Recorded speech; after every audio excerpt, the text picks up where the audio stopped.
Hey everyone, thanks for joining us at Wave Podcast. So Wave's tied to the Ride the Wave Foundation. We empower people by providing free training to people seeking purpose. So anyone that's homeless, going through a hard time on the street, they could come in, get practical training, business type skills like how to find a purpose, positive leadership, mental health strategies. And on the flip side, providing training to people in middle to upper class to have the skills to be able to approach people in the streets they normally wouldn't. I'm Jeff Fisher. Let's ride the wave. Hey everyone, thank you for joining us at the Wave Podcast. I'm your host, Jeff Fisher. With me to the right is Mark Robinson. Morning, Mark. You doing, my friend? Good to see you. You might hear or see a familiar face or hear a familiar voice. Javon Blue, Kingdom Talks podcast. How you doing, Javon? Welcome. Bless, man. Good to be here again. Yeah, absolutely. I'm glad we had to have you come back. So everybody knows after podcast episode 7, we went and ate some breakfast, Mark, Javon, and myself. We had a really good talk and dove a little bit deeper into the subject of slavery and thought that it could be a good opportunity for us to sit down, really have a chat about that in more depth. Yeah. And, I think that it would be good to have a relaxed conversation on something like that. What do you think? Yeah, I think it's all good. I think conversations of truth should always be had. Yeah, absolutely. And I think, right, Mark, us sitting down and doing our thing and making sure that whatever subject it is, we can sit down and have a great conversation on this platform. Yeah, I mean, whatever topic is being discussed at hand is, it has to truthful, but also informational. Yeah, exactly, for information. And so everybody knows it's not a direct reflection of the Ride the Wave. It's our personal opinions. None of us have a degree in this history or theology, anything like that. So it's really just us sitting down individually, personally, sharing our perspectives and having a conversation about it. So, Javon, and I had mentioned a bit the last time of asking you the culture within the community and clothing, things like that, maybe music culture. And you had mentioned slavery. So I'll let you kind of maybe dive into that wherever you want to, where we left off there, your thoughts on. Yeah. So just piggybacking off of the conversation we had in the episode and then also the talk we had after. Slavery is a topic that's touchy, but it's not, right? So how I look at it is, especially with the Black community, is that we're living in a generation right now that is, some are coming out of the aspect of that is their identity, right? And that is what is holding them back. But there's a large portion, Mark, you probably understand, of just Black individuals that are still staying stuck to the identity and the stronghold of what slavery did to the minds, well, mentally, physically, emotionally, and spiritually, to the African American, right? And some of that is some truth. Like, I would say this country isn't that old. Like, America is not this old country. Like, it's, it's ancient Kemet, or like it's China or everything. Like, we don't have those type of dynasties to really back up that. So everything that we're talking about, from civil rights to slavery, like all that different type of stuff, is still a newly present thing in the minds of people. So when we look at it from that standpoint, when, Abe Lincoln did what he did, the slaves went free, you still let generations of people literally go out into the world with no healing, right? No recovery, right? No type of instruction. Exactly. No type of, I got no type of knowledge of what to do when you go out into the world. No type of blueprint. No type of blueprint. No type of nothing. Yeah. Yep. Just here you go. You're free. That's it. But with it, it was one of those aspects of like, okay, you're free, but are you really? Right? So it's literally like you had your masters, which you grew up on a plantation with, that still would say, hey, listen, come back. You know, when you go out there and you realize, you know, you can't survive, come back. So that was really backed by, you had the whole black code era, which was basically once those slaves went free, now they're roaming, right? But here's the thing. If you were caught roaming around in the South with no job and no home and anything, you were now sent back into it. Right. So were you really free? Probably not. Right. Based off your location within this country. So that still does a whole lot to the mind of just generation after generation after generation, passing that down of this is how white people in America view you, right? And with that, that's a trauma, right? That's a traumatic thing. So we know that people who suffer from, you know, they went to war or just in the streets, violence, like PTSD is a real thing. Yeah, I saw a study one time on animals specifically where there were some specific traumas and they do transcend into generations. And there was even something where it was projected at a distance. It was a very interesting study that I had seen at that time without going into details on it. So yeah, it could be past that trauma. It's spiritual. You know what I'm saying? Like everything we do in the physical is backed by the spiritual aspect. All right. So this is why, like Jesus said, if you even lust upon a woman, you have already committed that act. Right. The hate in your heart towards your brother, you're basically already a murderer at that point. The only thing stopping you from getting like the actual sentence is the action. Right. So once a person act on a thing, you've already conspired in your mind. You get what I'm saying? To actually do that. Premeditated. Anybody been in the courtroom, you gonna know. Like conspiracy is a big thing. That's you literally talk about it. But that premeditate, that means that you, in the minds of the law, like from a judgment standpoint, if it's already here, you're capable of. You get what I'm saying? So we as humans could really, anybody could be, because of Hitler style or anything like that, could be the worst version of ourselves. What stops us from doing that? Ethics, morals, scripture, things like that. Laws, like this is why I totally agree with laws. Yeah. Like law. Now there's some laws that are just out for money, and then there's some laws that are out for control. But I don't agree that any society should be a lawless society. Right. Right. So with that, that's the whole beauty of just having the laws of God written on our hearts. Right? Like what's stopping somebody from saying, and you know, this might get a little wild, but if I talk to an atheist and, you know, he has no basis for morality, right? He's just saying, no, that's wrong or that's right. Yeah. And I say, well, what are you basing that on if you don't believe in a God, right? And my thing is, so do you think eating babies is wrong? Oh no, that's horrible. Why? Yeah. Why is that wrong? So that means that there's something in you that you were born with. A moral code. Exactly.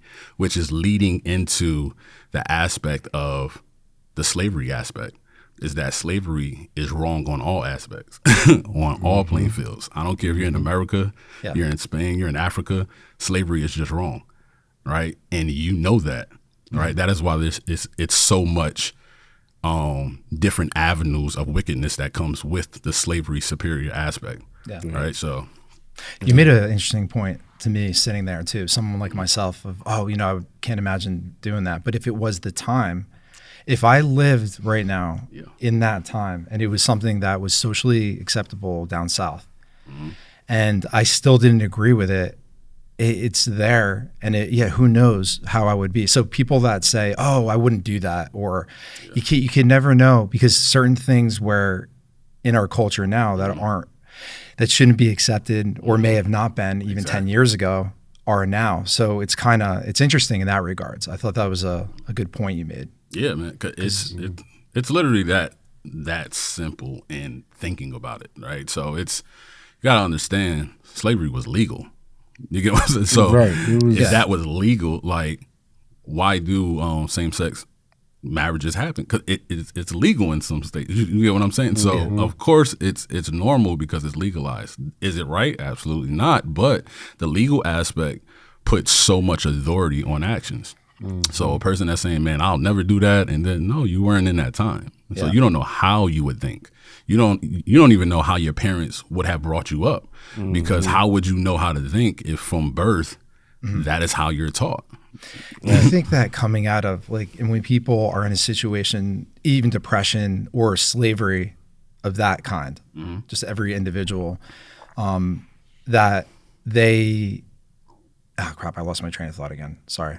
It'll come back around. It's all good. But you mentioned something right there, that kind of slavery. So the slavery that America had, which is the transatlantic slave trade, was something that was very different from other slave aspects, and that was the term chattel slavery. So chattel slavery was such a brutal thing because of what happened, right? So literally, we're talking like a man will literally be in the middle of two horses tied together. They would tie his wrists and they would tie his ankles, and they would whip those horses and make the horses run the opposite way and tear that man apart. Wow. The term, mother effer comes from slavery aspect. When you call somebody a mother effer, what they did, I think this was on the slave coast of Jamaica or one of the islands. So one of their practices were not practices, it was just wickedness and evil. They would have the sons have sex with their mothers in front of the slave owner. Wow. That is where we get the term mother effer from. No way. See, right? And that, growing up. Yeah, that's crazy. And that's why I don't even say it, because I'm like, if you knew the background of this, and now we just say it freely, no matter what race, it's just mother effer. And do you think those terms could change over time? Do you think that if they are not meant for what it was specifically before, that it still holds that weight? Or do you think that the interpretation or the way the word is being expressed can change over time? What do you think, Mark? I was waiting for you to say something, but in the back of my mind while he was saying it, I was thinking what he was saying. It's the way the word is being, the way it's being used. Yeah. Mother effer is the way it's used. Because people don't know the back end, and we say it so freely. Yeah. Because I'd say it myself. Yeah. And I never knew that. I never knew that either. Yeah. So with that, this is why so context is very important. Background is very important. My thing is I don't hold anybody accountable until you know. You get what I'm saying? So I believe that all things are pure to the pure. So it's a simple aspect of, if you're saying that, but then I make it clear to you, well, this is where it come from, and then you can continue to say it. Yeah. Now Having it's like, knowledge. okay, bro. Right. I mean, you have the knowledge now. But far as could we evolve from that as a society? I don't believe that people are going to switch their words because it's just in you. Just, oh man, mother effer, right? So if that's your natural inclination to do it. And for me, when I was younger, it was making fun of my friends' moms as a Exactly. joke. So it was never intended in any way. But it's interesting where these words do derive from sometimes, and how they could stem from certain things. And I do remember what I was thinking before was, do you think that having, and when somebody's depressed or with slavery, that's your identity really, that the oppression becomes who you are. And once you don't have that, you're losing an identity there. So you're scrambling to find out. And it is in that wilderness where it's very difficult in that in-between to find yourself and find a purpose as an individual. Yeah. So that residual now of it being still an issue, is that because that really, like you said, it's not that long ago. So they're still firmly in that identity of what it was before. And it just transcends into everything with the rotating jails and things like that. It's all of that. Like I said, like you still have prints of white supremacy that are basically presenting themselves throughout society, right? But I won't say to the extent that it's holding you back. Now, some black people will debate me on that, but it's not to the extent where it's like, man, like you have a person like my grandfather era, where they had to receive their food from the back of the kitchen, right? Now, I don't know no black person walking in any state. How old's your grandfather? He in his late 70s at this point. His late 70s, right? so it's not that long ago, generation. Exactly. So when you look at his generation, that's just 70 years back. and you were doing that, like they were calling you nigger. Like he literally when he was young, the guy he was working for when he was like a teenager or whatever, that guy's son was younger than him, calling him boy. All right. Now imagine like a 6-7-year-old talking about, boy, come here. You know what I'm saying? Now, how would you react to that? Now today, because you have so much freedom, you'll be like, man, I slapped the taste out of it. Like, that's the reaction. But back then, there's so much that you have to take into account. Right. If I do this, there is really no law that's going to protect me to the extent that I can go back home to my family. You know what I'm saying? Now, it's just everybody just wild out here, right? Because the laws are actually protecting you.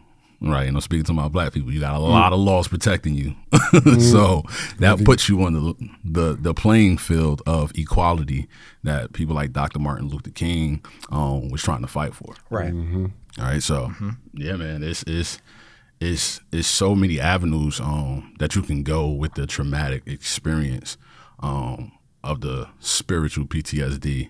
Yeah. That people are still dealing with.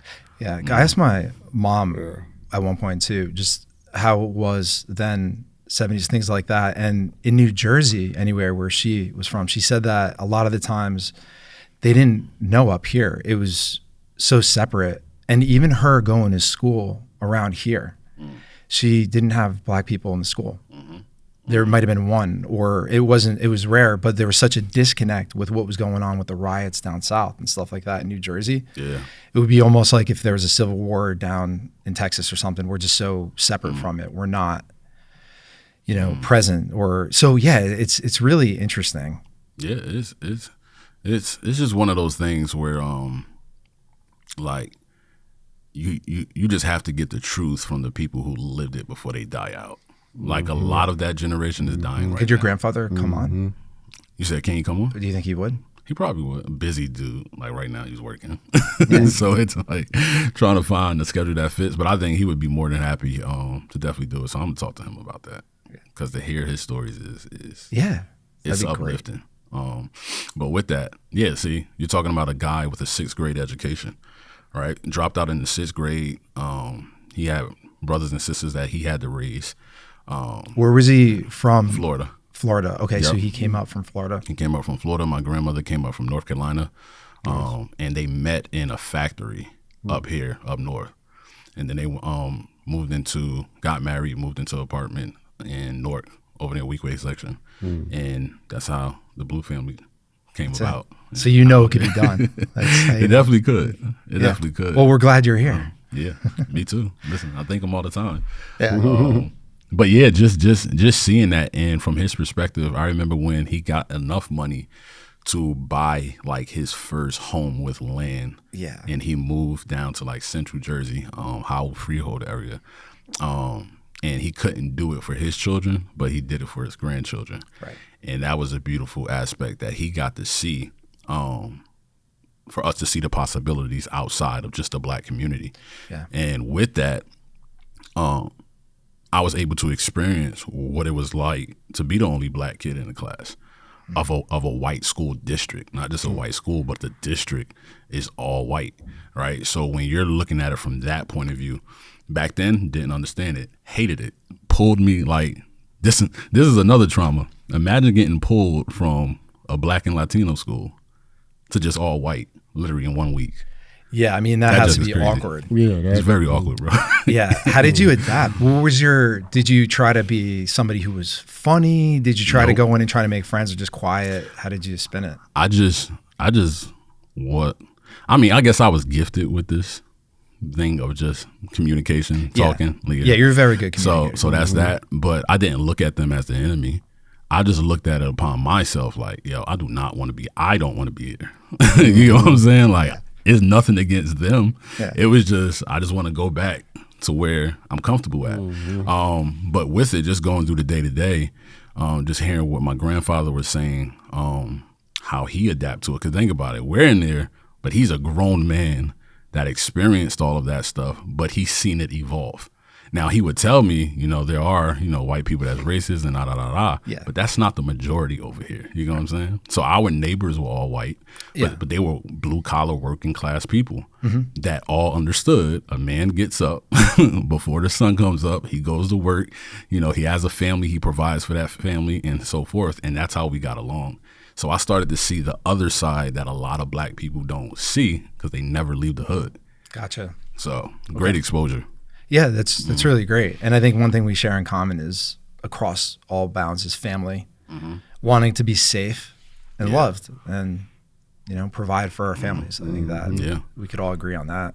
And this was, it's like, so going back to like the slavery aspect of like identity is if you don't want to change, you won't see. There's two things. You won't see, number one, the fallacy that your identity and your history started with slavery, right? That's one. So if you don't want to change, you're not going to do any research right. as to say, okay, so where do our people really come from?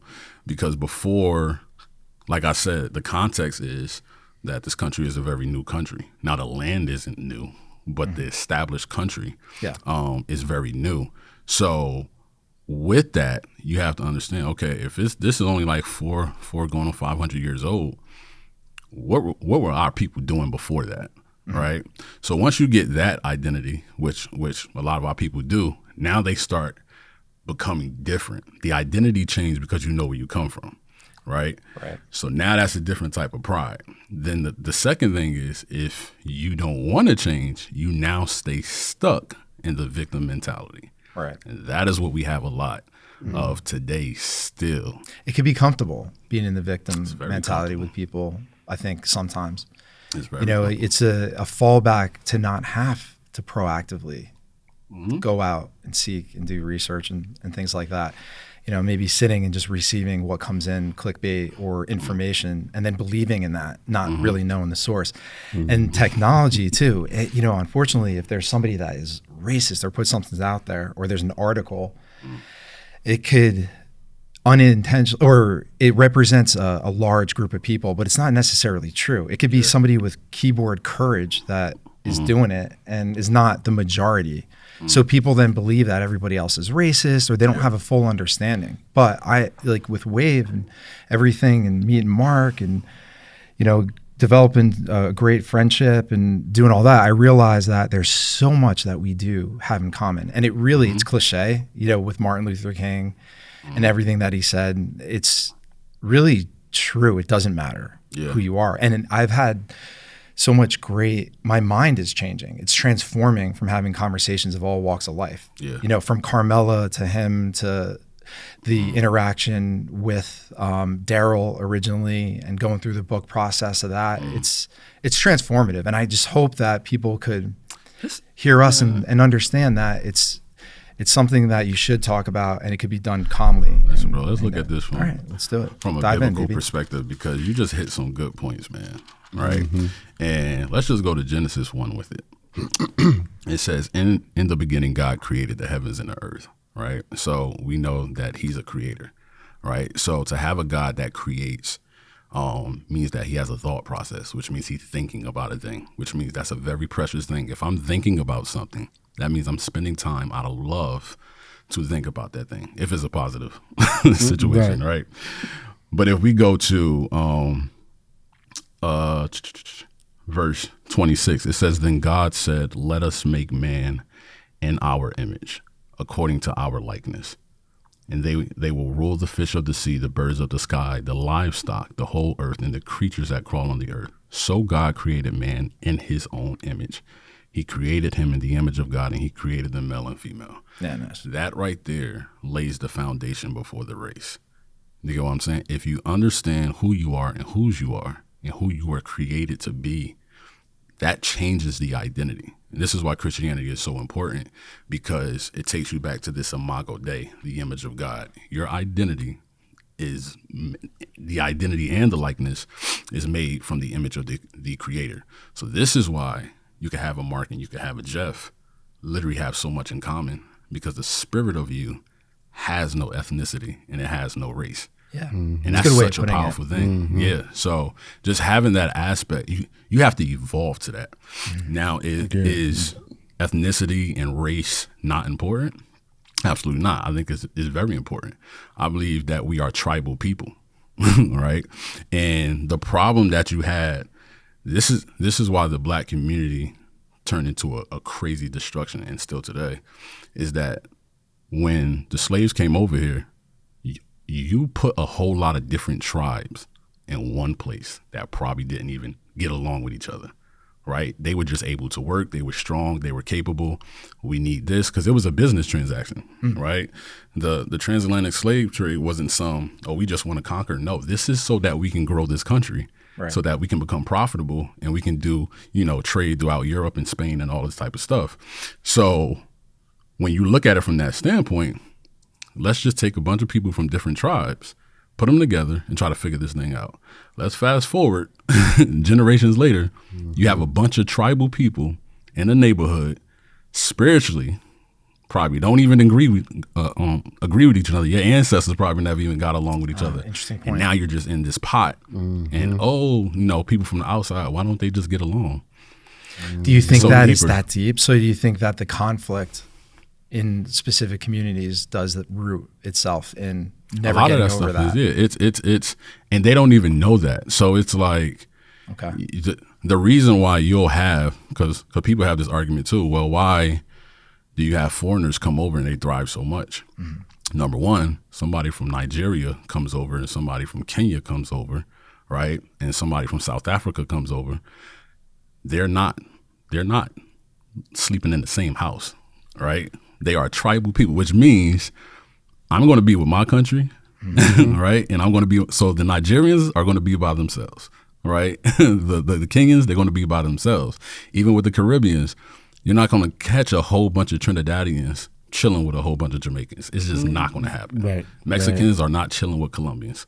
They're just not, so when you see that order, you're like, why do you think black people just all need to just get along for the sake? No, we don't know who we are as a people to get to that extent. And it makes sense that other people would want to surround themselves with people they have in common. I don't think there's anything wrong with that culture. Right. Yeah. So when people say, we have to be, I almost feel like anything that's diversity, so a diversity festival, it should be a unity festival. It shouldn't be a diversity festival. Like, I get it. We want to definitely explore and appreciate how we differ. But I do think there's a little bit too much of that maybe sometimes. I feel like maybe we'll focus on things and have festivals and things like that on how we're united and what we have in common as well, and mix it up a little bit there. Go ahead, Mark. No, I was going to say, I think that would be a good idea. Yeah. To have like something like that every now and again, like little culture, I would say culture shock events. Yeah. Call it that, culture shock events. Okay, I kind of like that. Putting all the cultures together? Yeah, I like that. Right, bring different that name cultures together and find out like what we got in common. Can we what we know we may have some things in common, or how could we build on that? Right. How can we build on those things that we do have in common? Yeah, celebration, food with common stuff. Like what unites us. I like that, Mark. I feel like they have, America does the job of, Flag Days, and, the Puerto Ricans have their day, and Black people have their time. Right, that's what I'm saying. Irish, you know what I'm saying? It's isolated. It's like you just said, the Spanish have theirs, the Koreans have theirs, this have theirs. Why not bring some of them together? Because with it, like cultural. I'm on the side of leave it, because outside of that is like, okay, the norm should be you guys associate with each other. But if it's my day, it's like I'm about to go celebrate with my people. Gotcha. Right? So don't really try to interrupt that. Yeah. It's like we have 364 days to do that. I guess my point with it was just the gathering to under the same umbrella of the spirit and what you were talking about before. The things that I share in common with Mark, but we're so different from two different worlds. Yeah. You know what I mean? It's just so different the way we grew up, his situation now. but having more gatherings with that, but also having what you're talking about, the flag days for people and the culture. So with that, it's nice to have that identity. We have like prints of that. So it's the whole point of college is two things. I mean, it's to get a job and money, the economy, but think about university, right? It's universal diversity. So now you have somebody from North, somebody from literally like Miami. You have all these different cultures and where people come from coming to one university.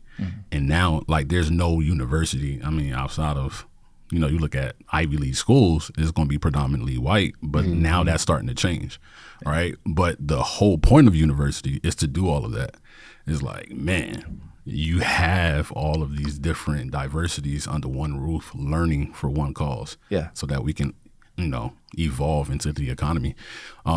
So with it, I think there's a place for it, but I also think that, having that aspect of being prideful about where you come from is a beautiful thing, because that is when, if I'm looking from the outside in, right? Like I wouldn't want to go to another country if I know it looks like mine. I'd be like, bro, where's like when I travel, I don't want to go to the resort. Take me to the bush. Yeah. Right. Take me to the where local spots. I'm like that too. Yeah. I do not want to see a KFC and a Burger King down the street from my. I just don't want to do it because I have that at home. So when I come into your territory, do not conform to my Western mindset. You know what I'm saying? I see. Take me to the Eastern context or the Middle Eastern or the Caribbean aspect. Show me your culture in its fullness. Yeah. That is beauty. Show me something that I probably would never experience another day after this. Yeah. I want to be here in this present day and experience everything. Yeah. That's why I like when I travel to stay in town, to stay in a particular city. I'd gone to Spain by myself. My friends weren't really around, and I'm like, I'm going to go to Spain for a week. And I did stay in Barcelona. Barcelona, how do you pronounce it? And just exploring, talking to the local people, like you said, I wanted to get outside the beaten path a bit and do that. I mean, it is kind of touristy where I was, but I think that I'm the same way. I'd rather get into, and food connects us all too. Different foods is the best, especially if you go to a mom and pop spot where nobody speaks English, wherever you're at, and then you get the real food. It's amazing. I'm telling you, that. Is that. So when you it's going back to that slavery aspect, is that it's a lot of people that's in the community just haven't let go of the aspect that we evolved from that chattel slavery type of deal. You get what I'm saying? So with it, like I get it. Like most people want to do the blame game, right? When you're stuck in your situation, you want to have a finger to point at. Like, you know what? It's your fault. It's your fault. It's your fault. Yeah. I can't because of this. I can't. Yeah. It's always so it's like literally, we see this in scripture, right? Where like now God comes, like Eve eats the fruit, gives it to Adam. They eat it. They partake in the marriage. And when God is about to judge, all of them say the same thing. Adam's like, well, that woman you gave me. And Eve is like, well, the serpent. Right? They keep like, are you going to take ownership? I understand. And it's like now, like you see that in the black community. Bro, take ownership. Right. How important do you think that is? That is very admitting, important. All right, in any situation, I'm here for specific decisions that I've made. Yes, there is a portion, there's a part of it you can't control. That'll always be like that. But within the realm of interactions every day, we have the ability to make our own choices and 100%. Choose whether to complain or to go down the negative rabbit hole, the doom scrolling, or to look at things that'll feed your mind with positivity and try to do workbooks and try to improve your life so you could help people around you and serve others. It is a choice. Yeah. Everything is a choice. And you see people, the evidence that it can work is the evidence that people have got out, right? The moment one person gets over the hump, there's no more excuse, right? So, like, I don't know how many, like, just look at the NBA, bro.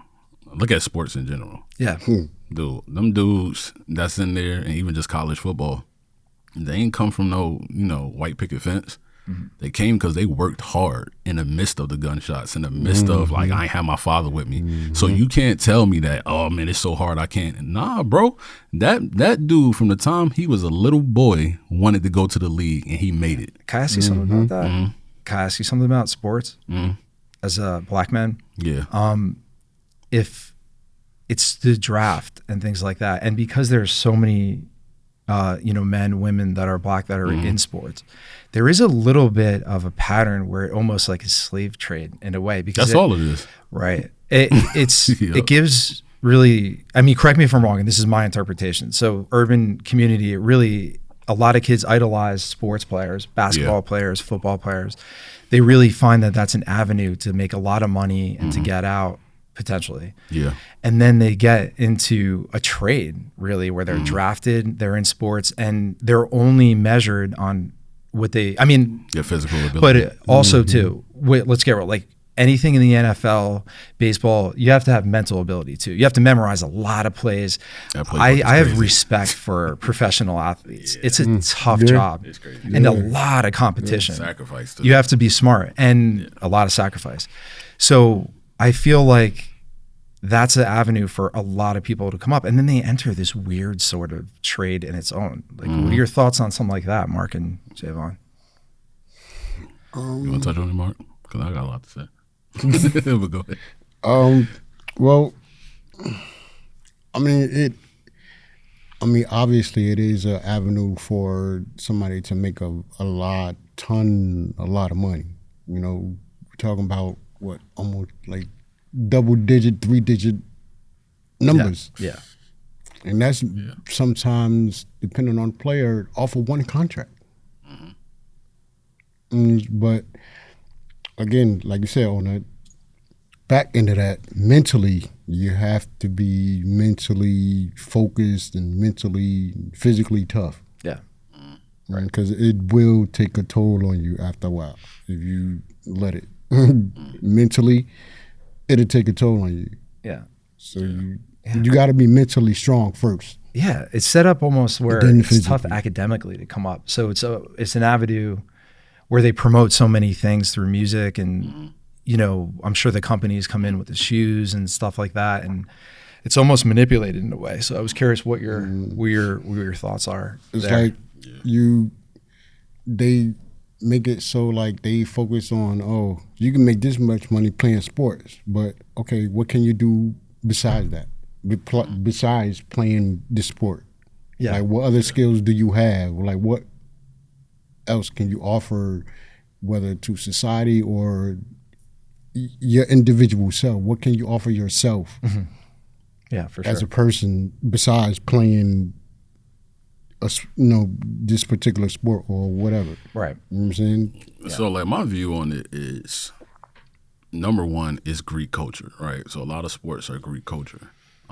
Sports, right? Even wrestling, right? That was a Greek thing. When you look at baseball is more of Latino culture that America adopted and then made it all white. And then this is why you have people like Jackie Robinson coming in, and that was such a big deal because it was an all-white sport. You get what I'm saying? And so now you have these black basketball people was too. Yeah, basketball was too. That was another hurdle getting over. So when you have this, you have these sports that weren't originally like a black thing until they allowed that to come in, right? Now it's like, oh man, we've seen that they are faster than us. Like, this is the words they're saying. They're faster than us. They're taller than us. They're just better with agility. Now, I think that is hit or miss. I mean, African people do have different bone structures and different capabilities. Hey, Mark, can I not jump because I'm white? See, but white people could jump. Like I know. Like from the aspect and sidebar, and then I'm gonna come back. Sure. Like black people get mad when white people braid their hair. Right, and I'll be like, I don't understand why you're getting mad about that. Like when we look at the Viking culture, right? Look at the history of Vikings. They had braided hair; it was part of their culture. Yeah. So somebody who's a Viking, now people say, well, before that, the Africans had it. Okay, cool. Like, first of all, locks are like locks were based off of like, it was symbolic to different gods, the form of lions, like all that different type of stuff comes in with locks. It's not just, oh, his hair is just dreads, right? I like to call them locks instead of dreads. Right. Whole nother story. But I mean, honestly, I think that's the correct technical name for them. It is locks. I mean, where did I guess the word dread came from, I would say more than like Jamaica, like places like that. Not specifically that place, but places like that. That's where that word came from, dreads or whatever. But the technical term, real term, is locks.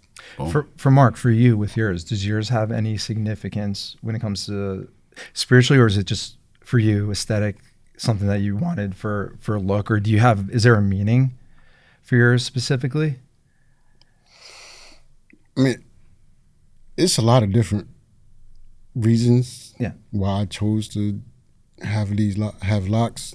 One, just heritage. My mom's background, she's Jamaican, Haitian. She's Jamaican, okay. Like I said, I'm Jamaican, Haitian, and Cherokee Indian. Wow. That's very cool. My dad was Cherokee Indian. His mom was the same. Really? I was a Cherokee Indian. My birth mom is African Jamaican. So boom. Okay. So out of respect, it's almost like it's well, you better have locks. Right. Yeah. It's almost like it's my day, and like I better bro. like. Yep. I may not know how to speak the language and nothing like that, but it's more my DNA than which is still like, so see how he's talking about his culture. So this is how you'll have, like, I'm not saying chattel slavery is still a thing, but you'll have white supremacy in different areas. And this is what I mean by that, is that people are not racist until you get into their space and you want to represent them. So going deeper with that is, Mark signs up for a corporate job. That's a Fortune 500 company. Let's say he has every degree, every qualification, every recommendation, right? From Warren Buffett all the way down to the late Charlie Munger, who passed away. Shout out to him, right? Yeah. But they would look at his dreads and be like, you got to cut it. Now, why would I have to cut my heritage? So what you're saying to the black man who done did everything that you told him to do from the school system up, you're now going back to the very thing that literally you said that we came from, that we had basically dissolved or got over. And you're like, you're not really representing the image of the company right now. Who cares if he could do the job? So little stuff like that is why black people would still be like, nah, man, the white man racist. What do you think about uniformity, though? Catholic schools have uniforms and stuff like that. So it's more of, and I agree with you. I think, at NCK Equipment, process equipment, Mark is more than welcome eventually to come on board. And it would never be something where anybody would cut their hair or anything like that. Because I agree with you. I think that somebody should be able to express themselves and also be judged based on their skills and what they bring to the table. Yeah. But there is a part of me that understands that having a certain professionalism or something like that is good. And it could work with anybody's hair or how you dress, it's I told keep it neat though. You can keep it neat. Don't come I guess in that's here what I'm trying to say with the sloppy dreads and and also it depends on how the person carries themselves too. Go. If they're going to get in defense mode and be like, I'm wearing this hair every 5 seconds out of like this weird sort of, which we have in our community, Joe. A little bit. Is you trying to prove a point? Oh, well, what you trying to come at me on my hair? No, bro, you look like a slob. It's the problem is like trying to change on other people. We should respect each other people for who they are, what they bring to the table skill wise. And I get it. I think somebody that's so concerned about really trying to press their identity to somebody else is an internal insecurity of them really not looking under the hood at something else that they got going on, maybe from their past or something. They just don't have sight or they're not more self-aware enough to understand. And it's sad that it happens, and a lot of younger people are susceptible to it too. Yeah. Especially with all the impulses and TikTok going, and nobody has any attention span anymore. And there's dopamine hits, and it's very confusing for the new generation. Yeah, I can imagine growing up around now, right? Because when I went showing our age, Mark, like for me, I remember having a beeper in high school. Like I didn't have a phone. My mom used to pick us up. I used to get dropped off at the movies.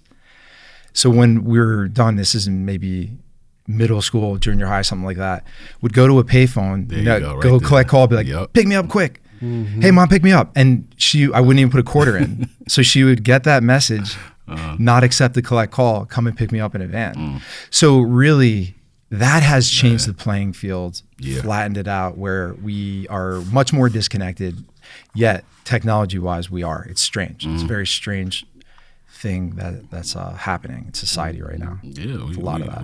We are very disconnected but connected at the same time. Yeah. Right? It's like an oxymoron. But but with it, it's this is what I'm saying, like going back, like Pastor Tim, Pastor Liquid Church, this past Sunday, he did a sermon on community, right? And in the importance of intentional community.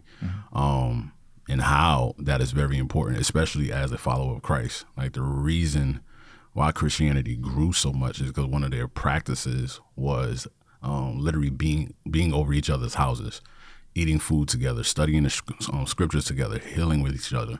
So that was such a beautiful thing because you had, and this is going back to the diversity aspect, the Christian church started with Jews, right? They were Jews who converted to Christianity. And then it evolved into Gentiles joining into those Judeo-Christians, right? And that diversity was so traumatic. Well, not traumatic. It was such a big deal because Israel was not to associate with anybody else. Mm-hmm. They were a very diverse 12 tribal community, right? Mm-hmm. So the 12 tribes were actual tribal people. When you look at the Jesus was a tribal person. He was an Israelite from the tribe of Judah. Right. I have a question for you. That's why he had the 12 disciples. Yeah. Each disciple was a different tribe. 12 gates. Yeah. No, absolutely. I have a question for you because it's very, very unlikely. Mm-hmm. Very unlikely that Jesus was white, especially the location, just everything. Yeah. Yeah. So does that upset you that the culture presents, I guess like culture is presented and education comes from whoever won, right? Within a society or like whatever. His story.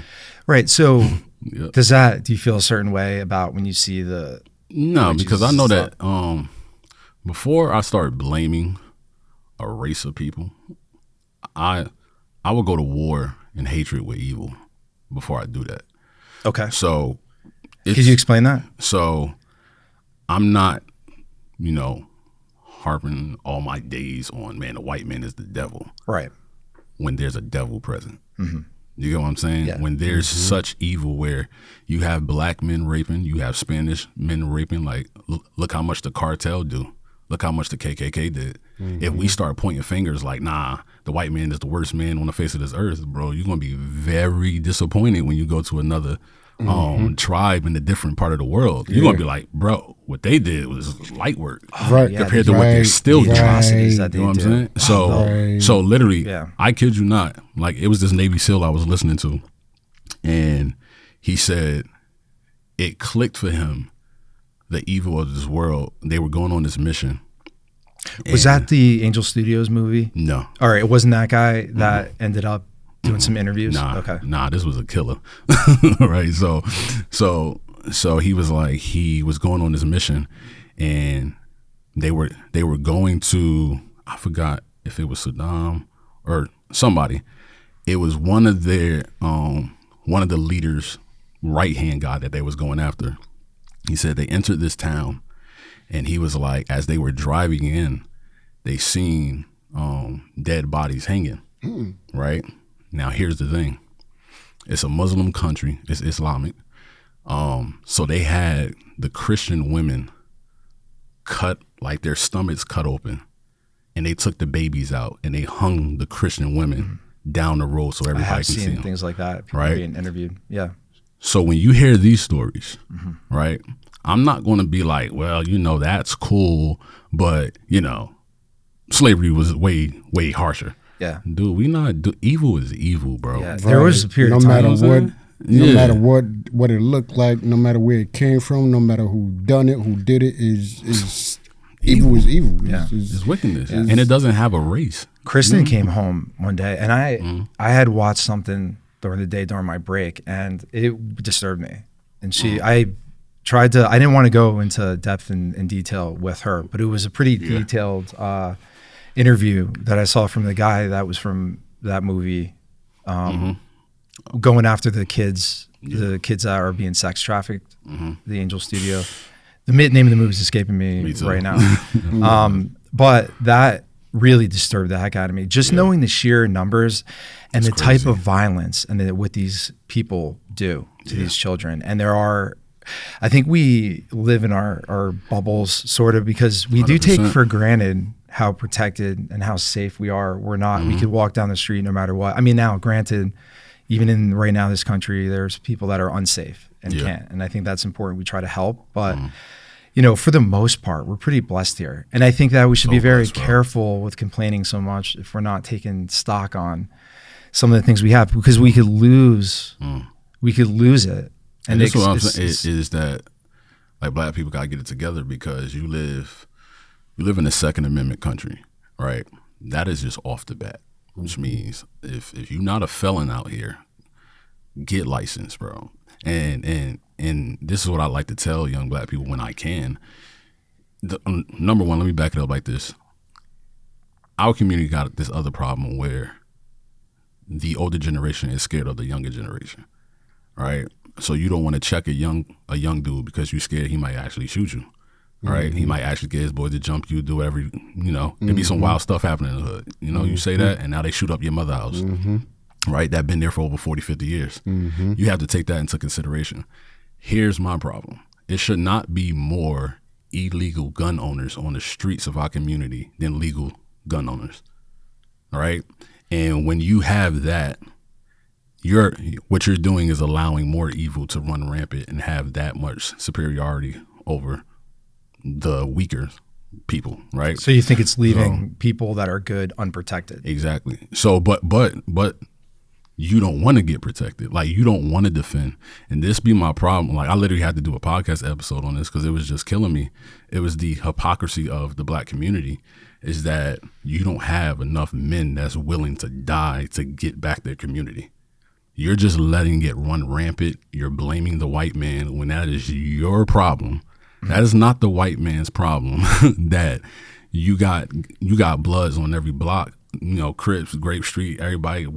Like, that's not a white problem. You get what I'm saying? That is you who want to rap about thugging, killing, hoeing everything, and that's something that you got to address. Do you think that if there was education when somebody's young in a school or somewhere where they actually brought guns in, taught children how to use them, why are they bad? Some examples, real-time case studies, maybe watch a video of victims, really, really present it, kind of like an extended scare or dare, but really just be like, hey, here's how you respect guns, here's how you use them, here's the safety. Just a little bit of guidance, because, just like when our age drinking is 21 and kids are over somewhere in another country where it's 18, they're used to it. They get numb to it. So like, get them used to, because they're going to see it out there. I always think that it comes down to education and lack of communication as well, because if I agree. Kids are just right now, and this could go into like my level or community with friends, kids that maybe be younger, they're right now depressed, just playing video games, and they don't feel like they're worth anything, or they say they can't find a job, they're not really hustling too much, things like that. It kind of transcends into everything, really, and those are forms of slavery that gets imposed on us. And comfort, though, like when you allow comfort. I remember I was listening to Earl Nightingale, and he mentioned somebody, but the quote was this, and it always stuck with me: the opposite of courage is not cowardness, it is conformity. Right? So you have a whole bunch of people, it's not that they're scared, it's that they're just comfortable. So this is how chattel slavery left, and then you just have mental slavery happen. Is what America did was they was like, you know what? The Black family is becoming profitable. a man, which was a father, and a husband was inside the home with a mother and a wife, and they had kids, and they had a unit. It was a home unit.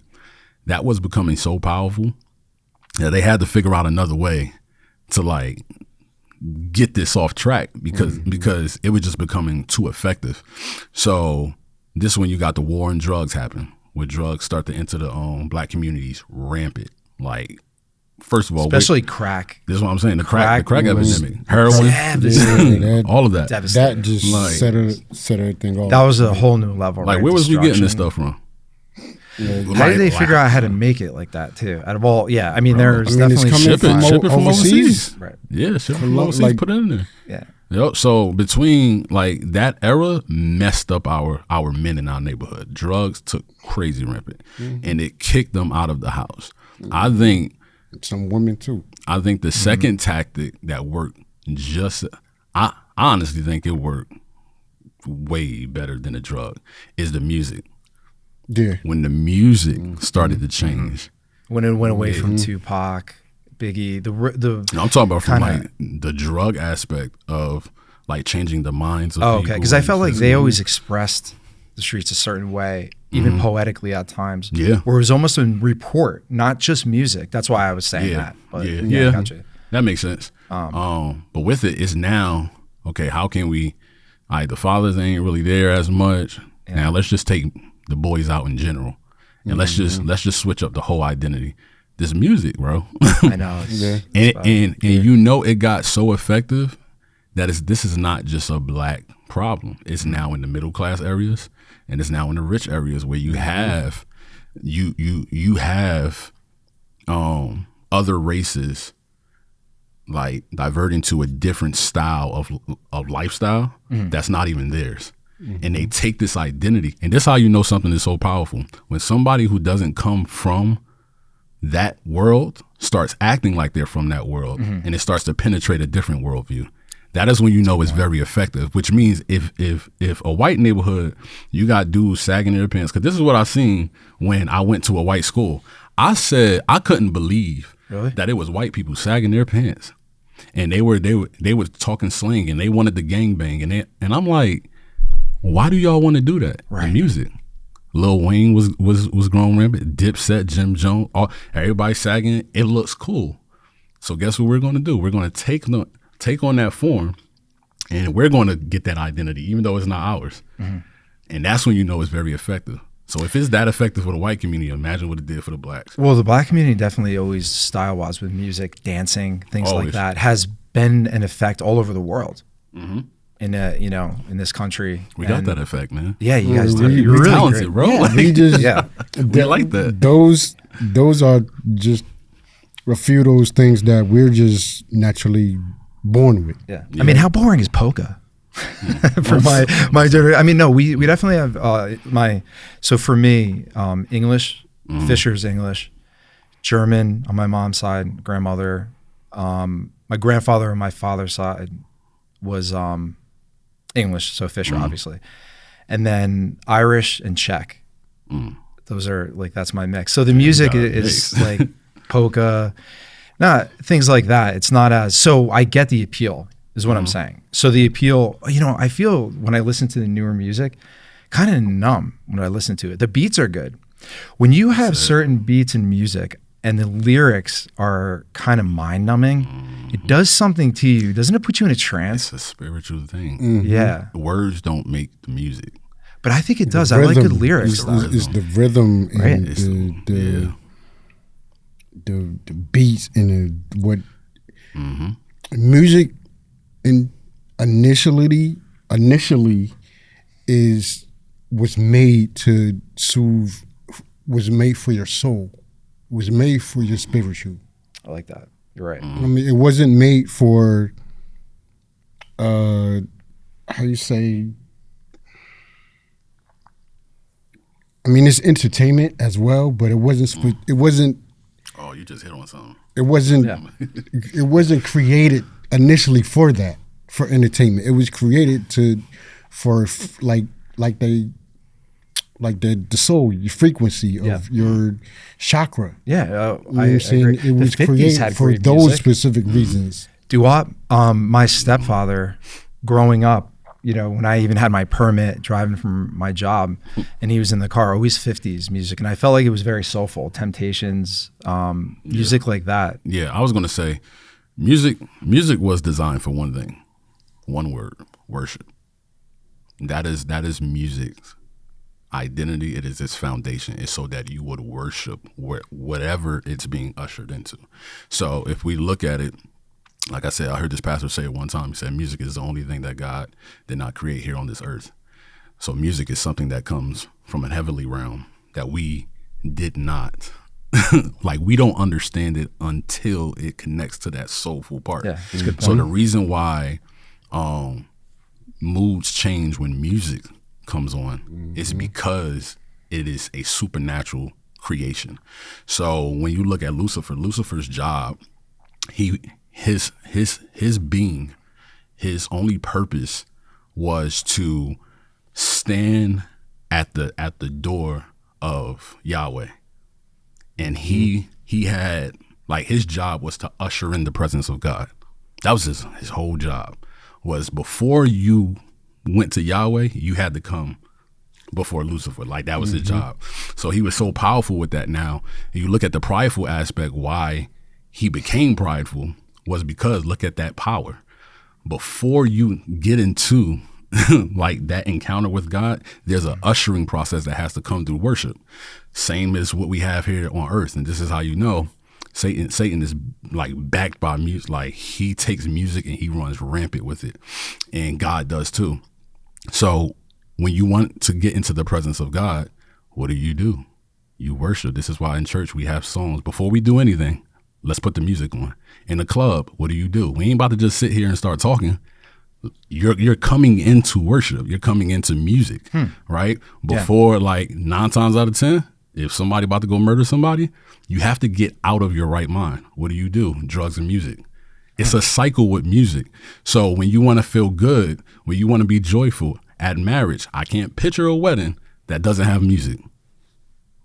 Yeah. You know what I'm saying? Well, love making, to put sex music on, like all this stuff. I know. It's a big part of my life. Music. Music is, exactly. Because it's worship. Yeah. And this is why it's very important, because worship is the only thing that can enter your spirit without permission.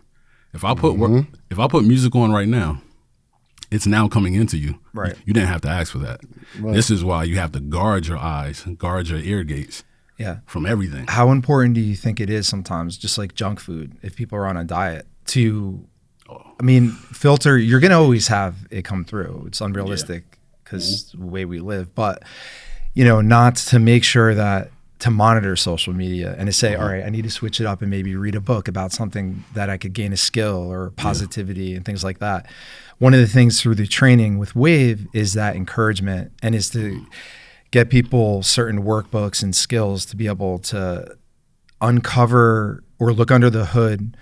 Because I think if everybody does that, they'll find their own avenue or way or something that interests you within a particular space there, if you're proactive about it. I'm very much that. Like, I think there are people that just get hit. Maybe something happens in their life. They might get the Holy Spirit, or, you know, whatever they would want to call that purpose, things like that. So it could come that way. But I still hold to there, like you had mentioned, I think the last time, that certain programs could birth that out. With that, do you think that, or better question, if there's somebody right now that hears this, is feeling what you're saying a bit, what's a good starting point, do you think, for them to just get going? For what aspect? To start the journey of, you know, they say to themselves, somebody right now, you're making good points. I'm in a situation where I do want to look in and start researching certain things, or look at my culture. What do you think is a good way to just start by doing that, or a good mentality, or just anything like that for somebody that might be in a situation right now like that? That's totally, they don't understand. They might be a little depressed. They want to start the journey. They hear some points that you're making and want to start to learn their culture.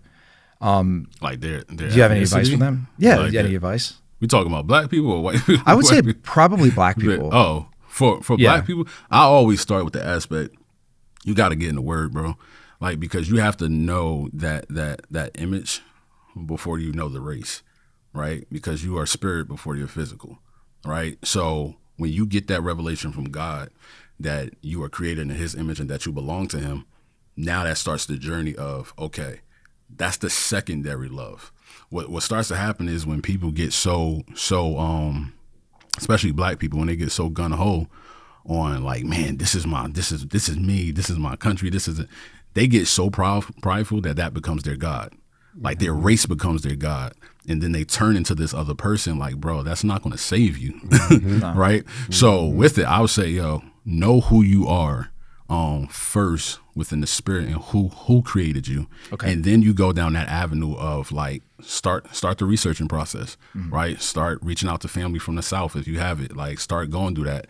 And then you start to find that. If you can't find that, that's really one of the crutches of our community. It's so hard to find what tribe you come from and different things like that, because a lot of it you just don't know, and you're mixed so much. Like Mark was saying, we have the Cherokee aspect, right? That's a whole different like study. That's interesting. You guys are from you're from Newark, both of you too, and have Cherokee.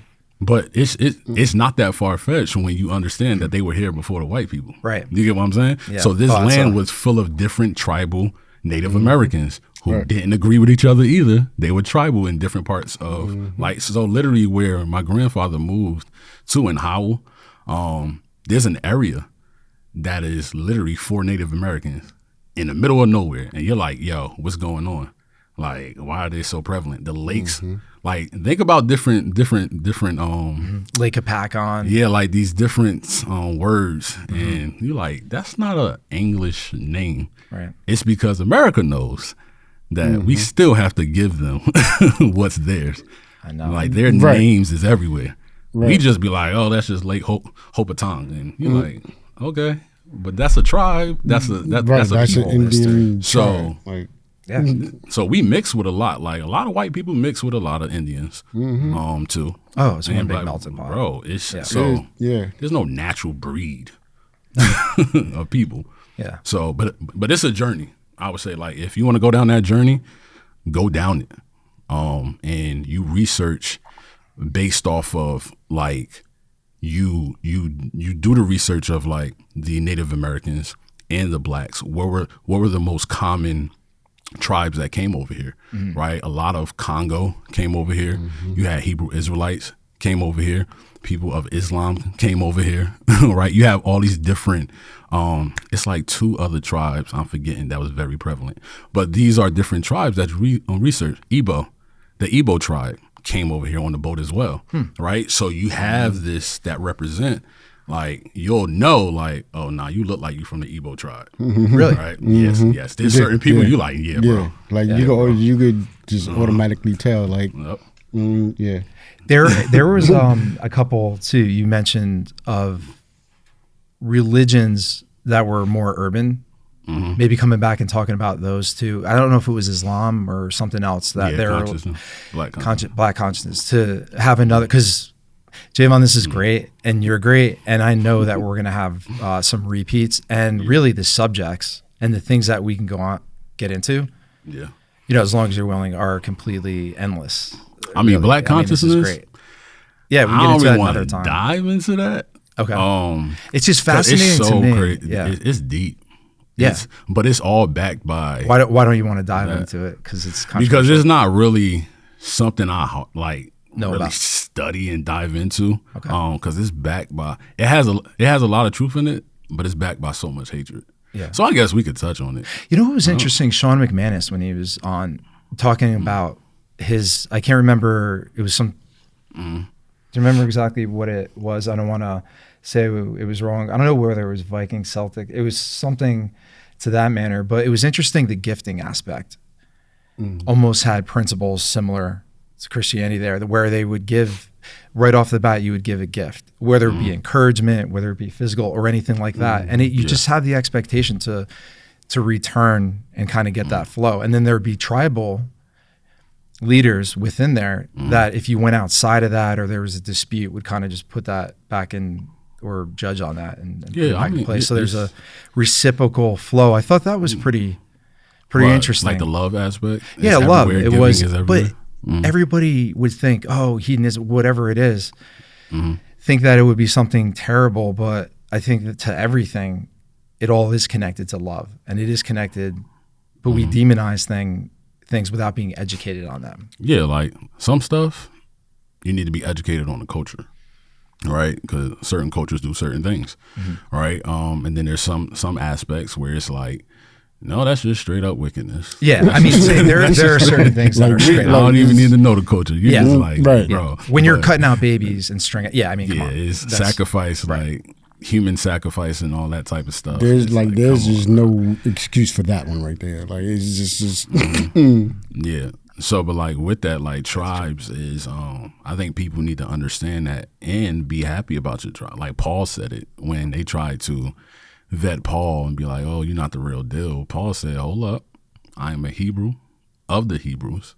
I was raised under the study of Gamaliel, which is a teacher within the Pharisee sect. So Paul was a Pharisee, but he said, I am an Israelite from the tribe of Levi, right? So he's letting you know that is my ethnicity, that is my nation, right? That is my race. But at the end of it, he said, I count it all as dung, which is crap, for the knowledge of Christ.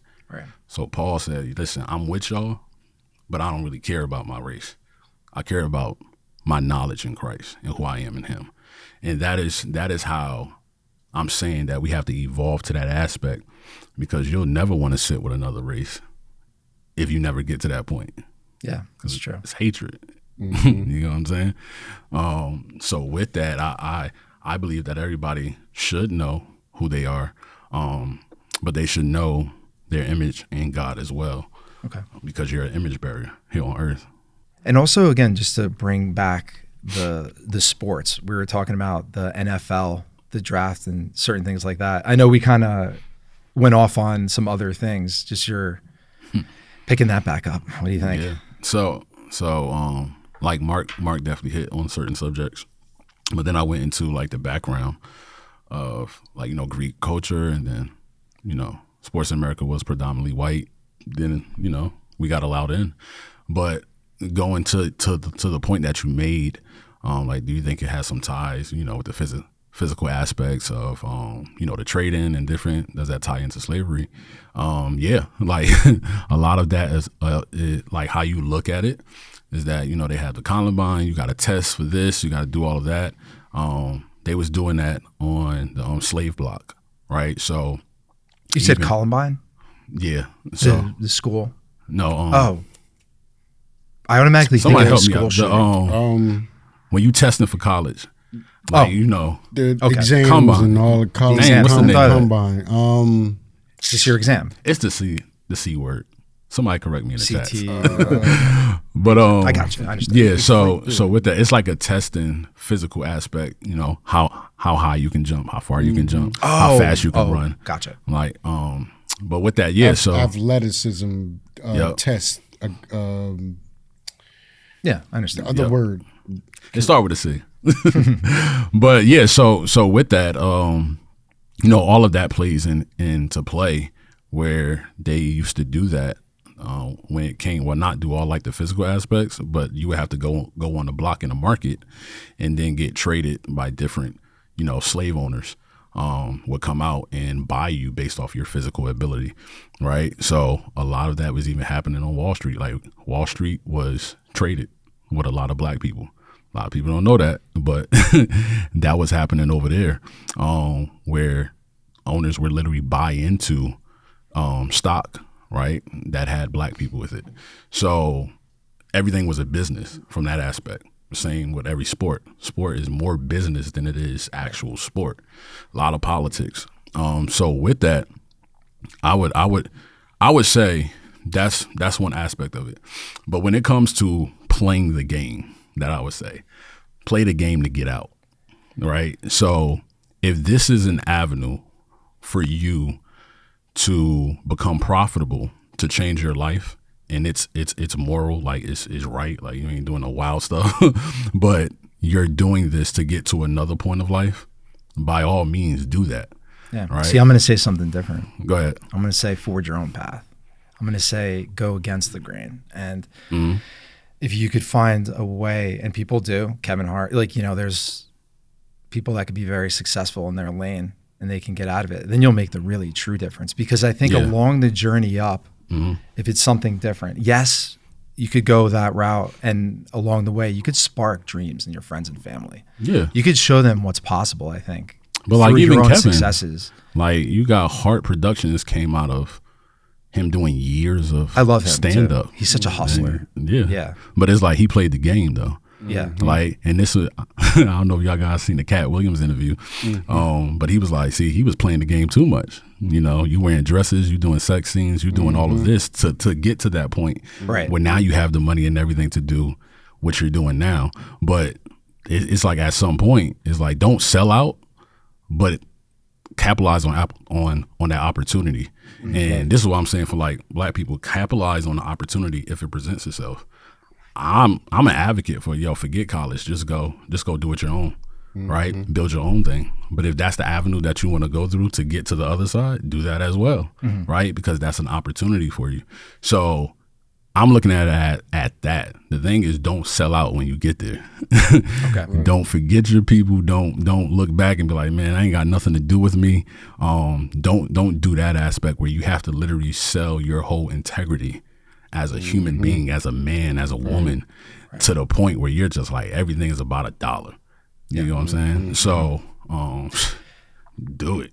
You know, I think that it's almost so designed, like Satan, everything that's going on, because it can't be individuals just figuring this thing out. So there's definitely a design to it. But I'll use OnlyFans, and if God willing, Chris and I have kids, I'm a little afraid of a daughter, only because of I got 2 of them. in another room. I know I hate to do this to you. I'm sorry, do it. but hey, man, like the fact that, all right, I think if it's somebody who's a police officer, somebody who drives an ambulance, a doctor should be getting the amount of money that these women can go in and get on OnlyFans for exposing themselves. It's amazing to me the sheer amount of money that they can get with no cap for doing something like that. I don't believe and it so. almost like is a form of slavery being, or it's the money is being pointing us in a direction that is not good for culture, almost like things that are hedonistic in a way there, because somebody that should be a doctor should be making the amount of money. I mean, I don't know if it was true. It was like a quick clip, and I'm not one to really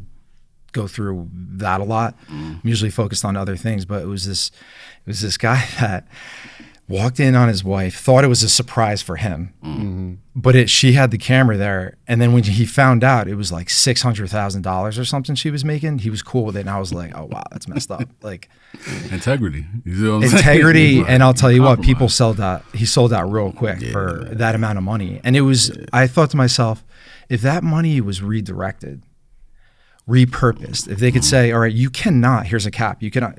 Trying to make caps on people in sports. Yeah, redirect the focus. I don't know. That's the thing about it though is that, see, like anybody can make money. Like people make money trading, people make money in podcasting, people make money literally in every avenue. Drug dealers make money. You get what I'm saying? So making money is never the issue of our country. Like we live in a capitalistic country. There's always money to be. There's always money. That's but if you can make a lot, just going in another room and doing OnlyFans. But like with it, so going back to your statement where it's like you think doctors and policemen and all of them should make more than the OnlyFans, I would say no, because people love entertainment more than they love the help that they need. So watch, like not even watch. People have more subscriptions than they need. Simply because, oh man, well, you know what? Netflix subscription, right? This fitness app subscription. Everything is a subscription-based economy right now. So it only gets to that point because people love entertainment. People love to see what's going on, and they want to hear about what's going on because it's a distraction from the real world. The real world would literally be this: your doctor just told you need to stop eating sugar so much and all that because you're going to get diabetes. You say, listen, forget that. I'm going to go home and watch Netflix and just forget he even said that. 2 years go by, you halfway dead. But I guarantee you kept paying that Netflix subscription without you even thinking about it. Yeah, but when every commercial is a fast food commercial. But this is what I'm saying. People love to be distracted. It sells. It sells. So with that, going back to like the doctors and the lawyers and the policemen, those are callings, right? A natural person, like, I don't really care for helping people. Like, I mean, if they get help, they get help. But to be called to do something, it really doesn't come with a check. So this is why you have a cop literally making like $40,000-$50,000 a year, and he'll never brag about everything he did the last 20 years he's been in service. But get a person that didn't do that, and now they got the money and the platform, they're going to brag about everything. Yeah, that's a good point. Interesting. Calling shouldn't have a price on it. You get what I'm saying? Yeah, so, I guess my thing was to try to redirect people to their callings that would contribute to society, having certain incentives for those specifically to lean people culturally to that is what I had meant. But I do get what you're saying. And it is, we do want to be entertained, short-term gratification. Yeah. And it's hard. It's hard. It's hard with all, I grew up too. I mean, with sugar cereals. They had me hooked early. And I have a sweet tooth, man. I love ice cream. So things like that, you're almost, and if there is years and years, centuries of companies and psychologists and marketing professionals in place, passing down information through the years, getting very smart on psychology, colors, and what you look at, where things are in the shelf and all that, we have no chance because it's all that information that was before we were born. That's there. They can manipulate. You got a chance anything. If you get, so this is why I believe people need to be in disciplined areas of their life, right? So for me, my two disciplines, which I'm still growing in, is the Word of God, because there's a blueprint and a direction as to where I need to go and what I need to focus on and what needs to be distracted, right? That can be governed by the Holy Spirit. So the Holy Spirit allows me to see things, but it also blocks certain things out within my life. I get that. You need a spiritual covering over your life. People don't have that. Number two, like the second thing that I do is martial arts, right? So we do things like Maksu, which is like, we put our hands down and we kneel down and we just meditate, right? We come back, like all this different stuff we do. We focus on the move, like have a free mind, like you're there, but you're not there. Your strike shouldn't be thought about. It should just happen. It should become you. Like all of that is what people are missing. They don't have laws, statutes, commandments, discipline, practices. Like, so just going down the martial arts route, love it so much. The samurai were so disciplined and they were so effective because they lived by a Bushido code. And this code kept them samurai. You get what I'm saying? Now, a samurai wasn't just one that was just somebody in the woods and he got two swords. You get what I'm saying? A samurai, which people don't understand, like a samurai was one who was very educated. He was an elite, like he went to an equivalent to an Ivy League school. Right. Because he served under the emperor. So the emperor had samurais, they don't call them daimyos, right? So the daimyo was what a samurai served. Like he served his daimyo. And with that servitude, you were in elite class, separated from the other Japanese people. And you carried two swords, right? And you and you did gardening, you did all this stuff. But the fighting aspect was such a huge deal because it was backed by so many avenues of discipline. Yeah. Whether that's how you garden, right? How do you sweep the floor, right? All of that plays in your striking of a sword. So there were certain disciplines that they had. The Bible is the same way, is that how do I know I'm not going to cheat on my wife if I stay on this code? This code guarantees me that I can be a faithful servant to my wife, right? So a lot of people don't have a code they live by.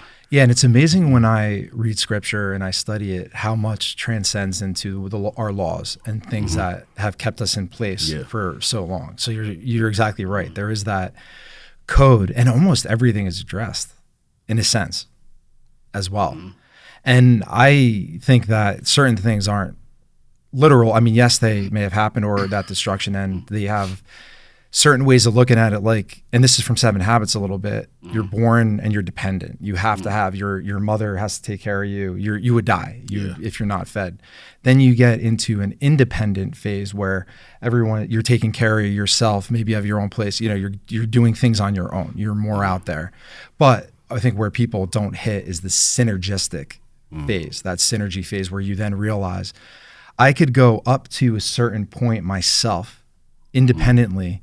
But if I bring in and get the help of other people and I have a good team and I make it the synergistic aspect of it, which is the principles that are within that, essentially, you realize that you can go to a whole other level spiritually, mentally, financially, too. And I do think money comes if people do have a unique angle and they can do it. Not in all avenues, but money has a code, too. You know what I'm saying? Yeah, clean money comes when you do certain things. I don't know. It's fascinating. So money has laws, right? So everything has laws. So when it comes to money, is that one law is, if you work, then you get paid, right? It's the reaping, sowing and reaping, right, aspect. But money, the law itself is a seed that must be planted so that it can be plentiful, right? Is that people look at money as paper, right? They look at it as, well, this is a dollar bill. The wealthy person looks at money a couple of ways. They look at it as a seed, but they also look at it as time, right? So paint this picture with me. Let's go down this road. Is that, because this will even fall back into slavery, that aspect of it, is that if I have, like, let's just say my expenses are $1 million a year, right? But I have $5 million in my bank account. How many years do I have left? Right. I have 5 years. So wealthy people is like, I don't have 5 million, I have 5 years left. So if you're 45 with $5 million, right, that means by the time you hit 50, you are now broke, which means my money has to go beyond my time. And that is why the Bible says, literally, it says, grandparents are supposed to leave an inheritance for their children's children, because they understood that aspect within the Israelite culture as well, is that my money has to go beyond my children. And so this is why, what do wealthy people do? No really wealthy person that we use, like we consume their products, are really even alive, but we still use their products, which means their children are still eating and they don't even have to be here. Their generation family is, their entire family is going to eat off that for the rest of their life. And that's the aspect. And that's the goal.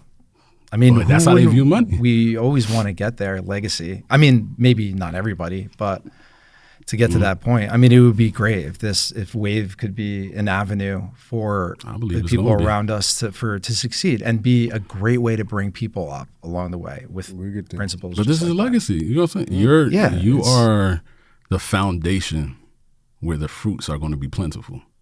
Yeah, and I can't take credit for it because it's God. And I'm merely a vessel. I'm a conduit to bringing it out. And when I'm on point with certain things within my life, and I've tilted the needle financially, and it definitely was a component of everything that had happened to develop Wave, is self-care. Because my mom, for example, she's a great, strong woman and a nurse.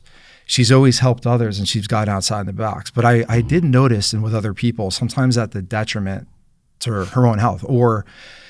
But I said to myself, I want to learn from that. And I don't want to do that. And I want to try to optimize my health. So seeing a personal trainer, going to cryotherapy, getting a massage once a month. As Kristen's an esthetician. I'm not going to lie, like once a month now I go where she's at and I'll get a facial, because I think that if you really do, it's so true. Self-care first. Yeah. You gotta do and self-love. And then if you're also connected, whether something bigger than yourself, whether it's a purpose you're pursuing or, some will say the universe, God, whatever it may be, being aligned with both, there's nothing better. Health is wealth. Like you said, time is money. And there's nothing better. I mean, what's the point of having a lot of money if you feel like crap every day? That's it. I'll look at it as time is time, money is money, right? You know what I'm saying? Like, yeah, you can exchange your time for money, but you can also exchange money for money, What do you mean? Oh, okay. Yeah. You know what I'm saying? Yeah. So it's like time is time. I guess not really. Can you explain it? I don't So understand like I can literally like look at how money is being portrayed. So you can have, let's say you got $500,000 right in the account. You can literally place a trade on something else that is money. Oh, I got make double that. Right, makes money on money within little to no time. Right, because money is being exchanged for money at a certain value. The other aspect, well, time is money, that people say that is because, and people get very emotional when we start talking about money because of how much time they spent to get so little. Right. You get what I'm saying? So, so that is why it's like it's two different worldviews when you talk about the wealthy versus the poor. Yeah, you're like, how do they think about that? Yeah, absolutely. And everybody listening to episode 7 was great. Definitely watch that with Javon. And we dove a little bit more into your story as well. But one more time, I think each time, your company and what you do as far as financial, because you could really help people out with that. And you've gained a lot of knowledge and interest in that. Paychecks to purpose, right? Or am I skill sets over paychecks? Sorry about that, man. I should have looked that up before. No, you're good. You're good. Mark, why'd you do that? Where were you on that? No, I'm just kidding. No, it's all good. But it's one of those things where it's just like going back to the slavery topic is that they understood that game, right? So that slave trade was a money game, and guess what? America capitalized on free labor. They just said, you know what?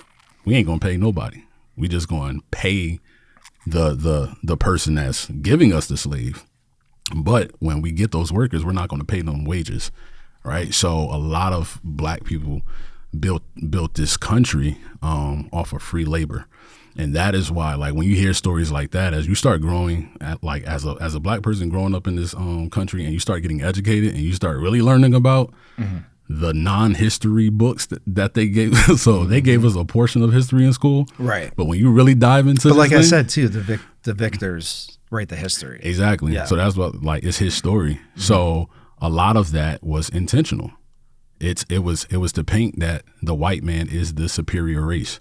So in order to do that, everything has to be whitewashed. Everything. So as soon as you grow up as a black boy, or any like I think it's called iconography, something like that. Yeah. Where it's like you paint everything or portray everything where you want everybody's mind to go.